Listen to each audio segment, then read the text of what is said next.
95లో ఉంటుంది. ఆయన మన దేవుడు, మనం ఆయన పాలించు ప్రజలము, ఆయన మేపు గొర్రెలము. మరి ఆయన పాలించే గొర్రెలకు ఎలాంటి ఆహారం ఇస్తారు అంటే యోహానులో ఉంటుంది. ఇజ్రాయేలీలు మన్నా తినెనను చనిపోయారు, కానీ దీనిని తినువాడు చావడు.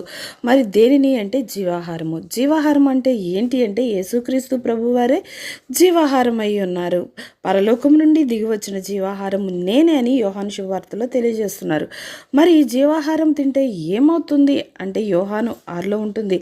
నా శరీరము తిని నా రక్తము త్రాగువాడే నిత్య జీవము కలవాడు, అంత్యదినమున నేను వానిని లేపుదును. మరి అంత్యదినమున లేపబడాలి అంటే దానియేలు 12లో ఉంటుందండి. సమాధుల్లో అనేక మంది మేల్కొంటారంట. మేల్కొన్న వారు కొందరు నిత్య జీవం అనుభవించడానికి వెళ్తే, కొందరు నిందల పాలవడానికి వెళ్తారంట. మరి ఆ నిత్య జీవం ఎక్కడ దాచబడి ఉన్నదో తెలుసా? కొలస్సి 3లో ఉంటుంది. మీ జీవము క్రీస్తుతో కూడా దేవుని యందు దాచబడి ఉన్నది. ఎమ్మేన్.